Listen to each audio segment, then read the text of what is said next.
Hey guys, Jessie here from Tonkadale, and today we're planting spring flowering bulbs.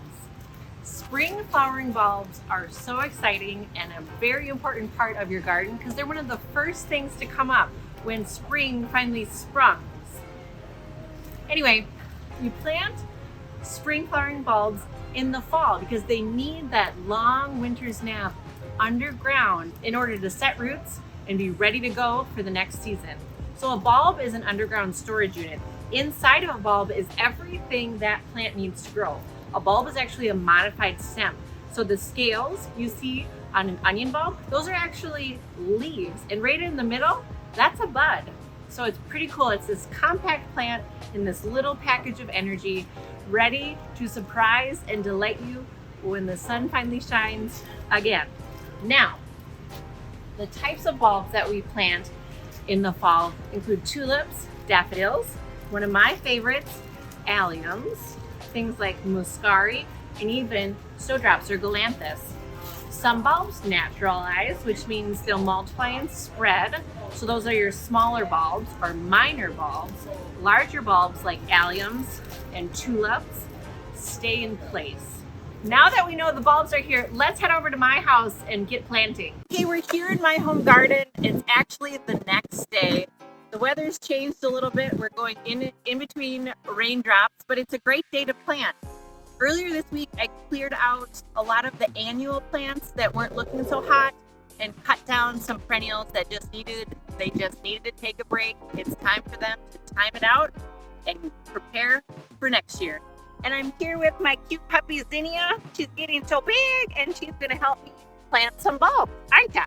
You can plant bulbs in individual holes, but I like to plant them in a swath for a lot of impact in the spring. Now, what I have available to plant today are tulips and alliums. The daffodils haven't come in yet, but they should be in later this week. The one thing you will notice is there are different bloom times, even between the same species. So you can look for early, middle, and late blooming tulips if you'd like to time out your bloom over a longer period of time.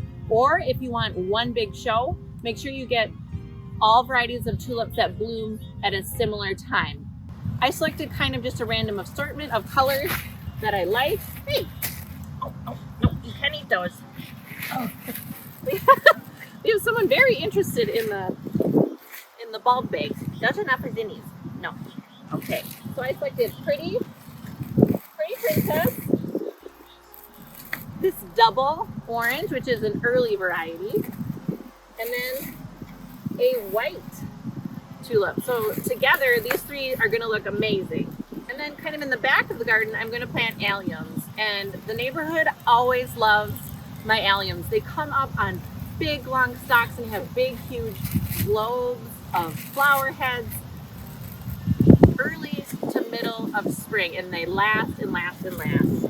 So the difference between a tulip and an allium, I mean, I would say kind of the shape. Usually the bigger the bulb, the bigger the bloom.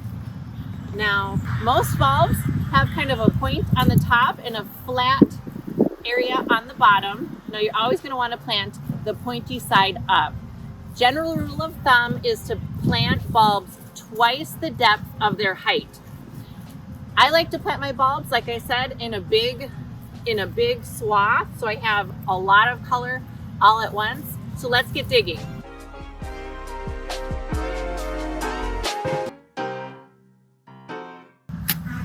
Okay, this hole looks nice and ready. I have really nice garden soil because I've been working this land, if you will, for over 5 years, removing all kinds of roots and debris, adding compost and organic matter. So I have really nice workable soil.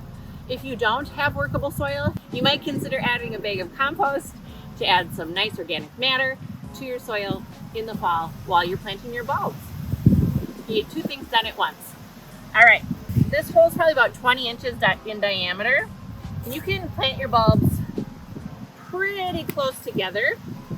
I'm gonna make this a pocket of the Pretty Princess pink bulbs, and I'll just kind of create a pattern that dances through the garden with the different colors alternating or random. Doesn't have to be perfect. You're going to want to pick up a bag of bulb tone or bone meal. Or if you already have bone meal, go ahead and use that up. Bulb tone and bone meal are both really high in phosphorus, which is great for root development and then also great for flower development in the spring. Espoma's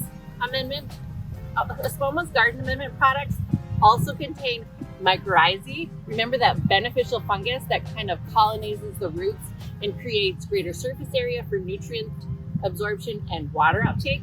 We love our mycorrhizae.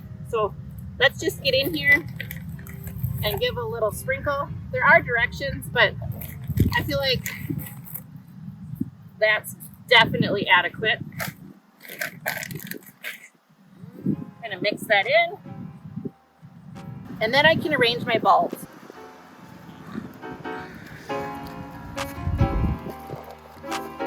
I'm going to space them out about 1 to 2 inches. In the hole. Alright, we have the perfect amount to fill our hole. Now we're just going to cover them up.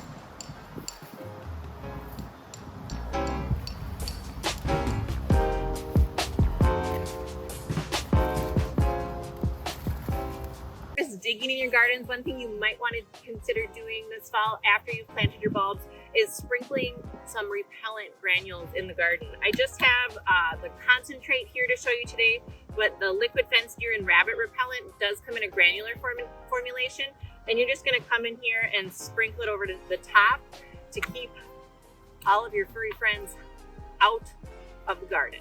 Let's plant an allium. Now, for alliums, you could do pockets of 3 or 5. I'm just going to do a little triangle of alliums, kind of in between where I know my perennials are. All right, I'm going to create a little triangle with my alliums here. Give them plenty of space because that flower head is nice and big. So I would space these at least 6 to 8 inches apart. I'm going to use my Hori Hori knife to dig these individual holes.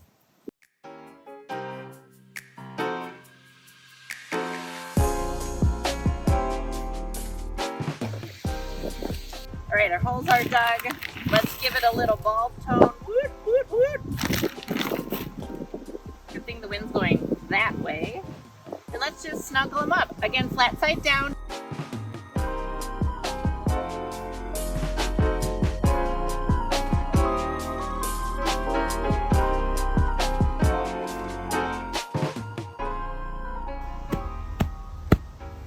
There you have it. That is planting spring flowering bulbs in the fall. Last step is just to give them a good soak. I think we have some rain in the forecast, so I'm going to call that good. And you're done. Thanks for watching, and we'll see you at Tonkadale.